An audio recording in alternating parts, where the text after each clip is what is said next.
लेकिन जैसे ही उसने सामने देखा, उसकी उंगलियां एक पल के लिए रुक गईं, क्योंकि सामने खड़ी वो लड़की किसी ग्राहक की तरह नहीं लग रही थी।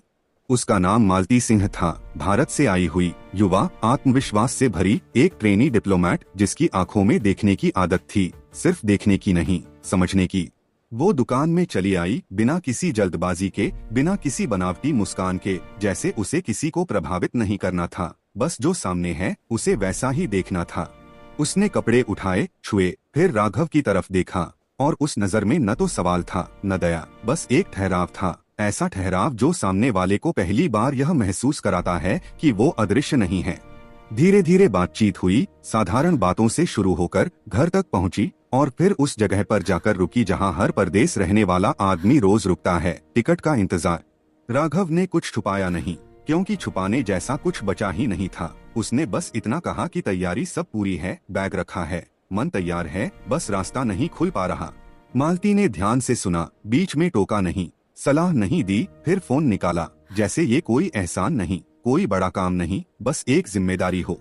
उसने एयरलाइन से बात की, कुछ और लोगों से संपर्क किया, और फिर शांति से बोली, कल की फ्लाइट है, यूएई से दिल्ली। राघव ने उसकी तरफ देखा, कुछ कह नहीं पाया, क्योंकि वो जानता था कि तैयारी उसकी थी, पर सही वक्त पर सही इंसान का मिल जाना भी जिंदगी की सबसे बड़ी राहत होती है।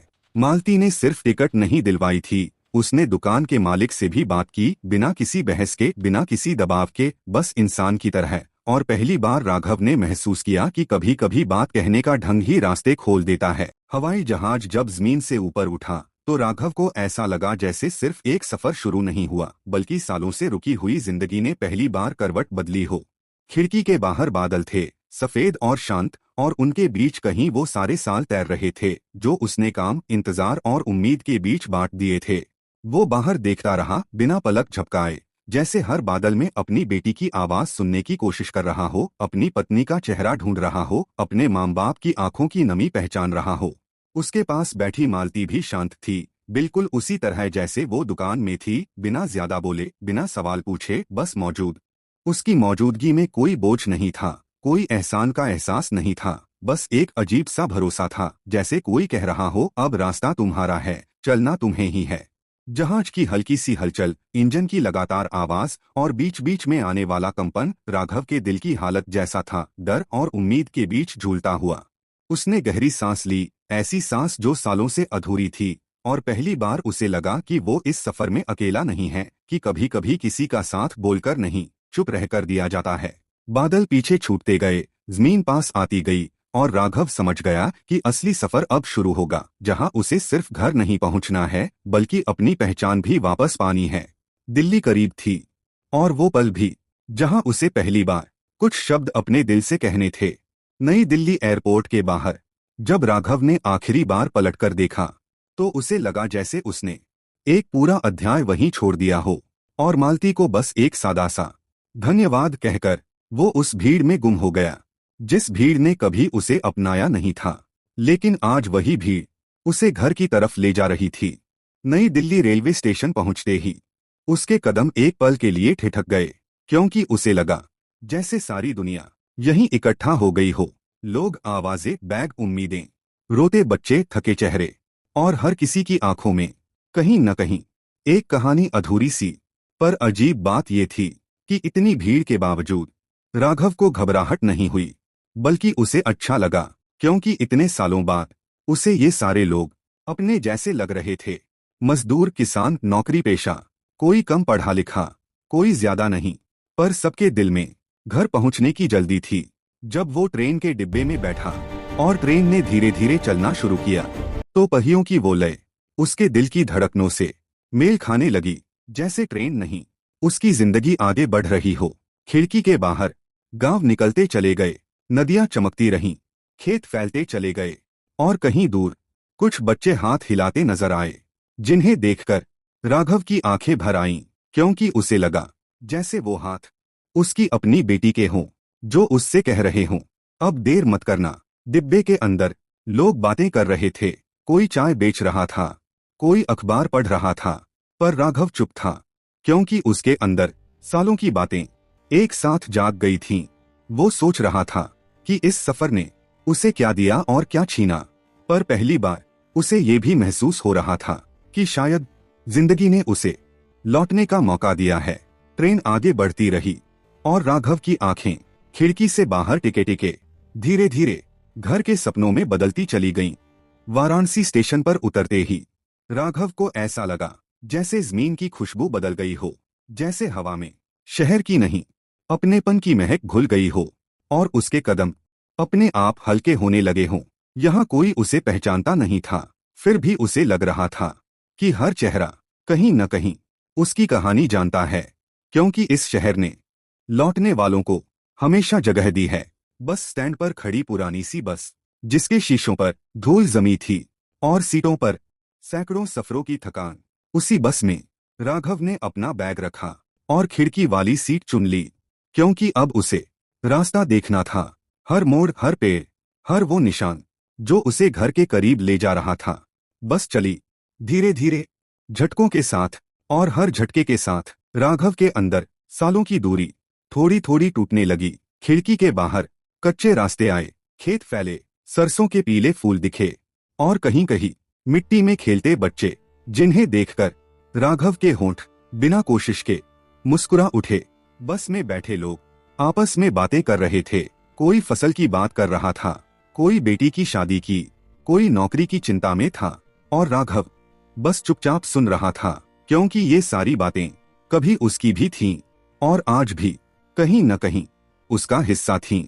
हर मोड़ पर उसका दिल जोर से धड़कता, क्योंकि हर मोड़ उसे याद दिलाता कि अब वो ज्यादा दूर नहीं है, कि वो जमीन जहां उसने चलना सीखा। बस जैसे ही उस कच्चे रास्ते के आखिरी मोड़ पर रुकी, राघव का दिल एक पल को धड़कना भूल गया, क्योंकि सामने वही मिट्टी थी जिस पर उसने बचपन में नंगे पांव दौड़ लगाई थी।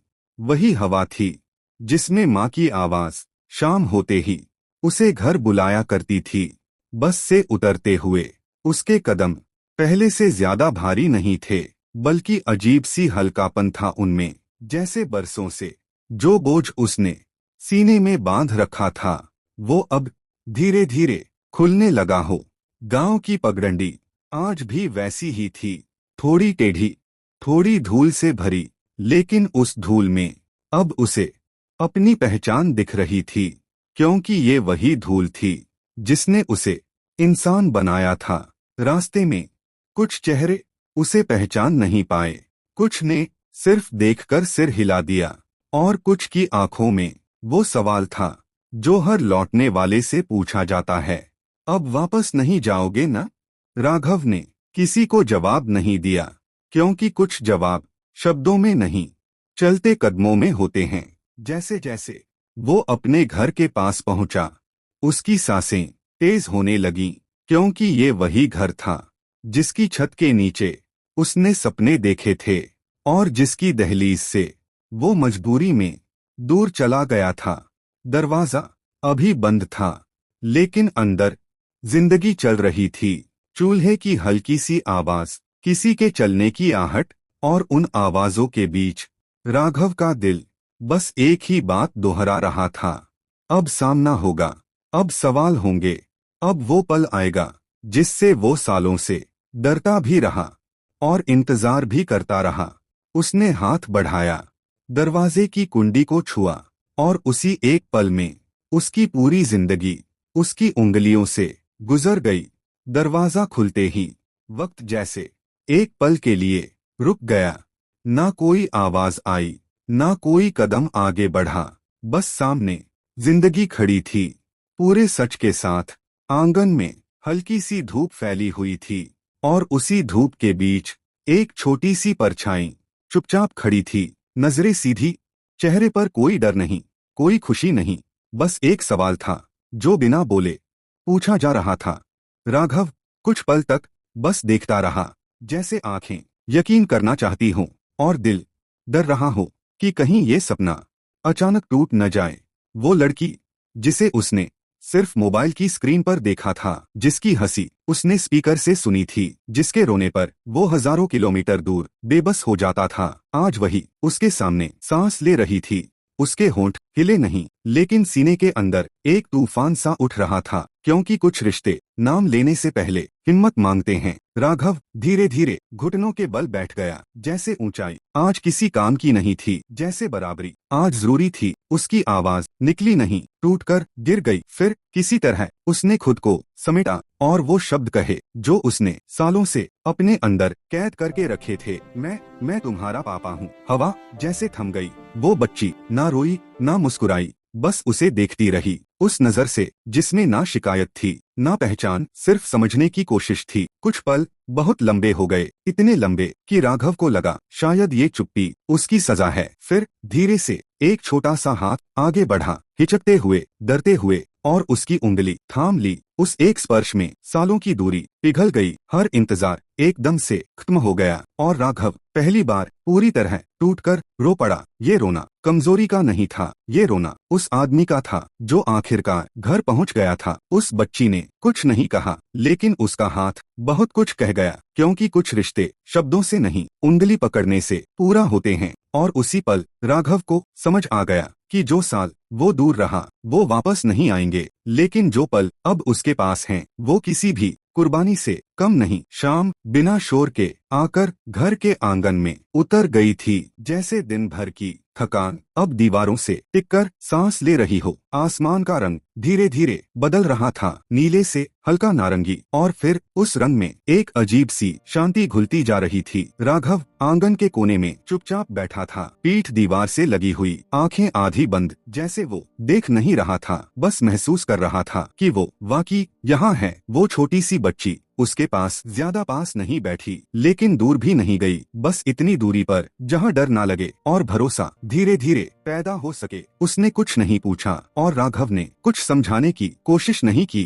क्योंकि कुछ रिश्ते पहले दिन कहानी नहीं मांगते, सिर्फ मौजूदगी मांगते हैं। हवा हल्की सी चली, आंगन में पड़े पीपल के पत्ते आपस में सरसराए, जैसे कह रहे हों कि जो बिछड़ा था वो अब लौट आया है। राघव ने धीरे से अपनी हथेली जमीन पर रखी और कुछ पल बाद उस छोटी सी हथेली ने उसे छू लिया, बिना देखे बिना सोचे। उस एक स्पर्श में ना कोई सवाल था ना कोई शिकायत, बस एक अधूरी सी शुरुआत थी जो धीरे धीरे पूरी होने वाली थी। राघव ने आंखें खोली, आसमान की तरफ देखा और पहली बार उसने मन ही मन कोई माफी नहीं मांगी, कोई वादा नहीं किया, बस शुक्रिया अदा किया। शायद जिंदगी भी बस यही चाहती है कि आदमी थक कर लौट आए, खाली हाथ नहीं, सच्चे दिल के साथ। उस शाम ना कोई बड़ा जश्न था ना कोई लंबी बात, बस एक घर था, एक बच्ची थी और एक आदमी था जो अब पराया नहीं था। और वहीं बिना किसी घोषणा के, बिना किसी तालियों के, एक अधूरी कहानी धीरे से पूरी हो गई।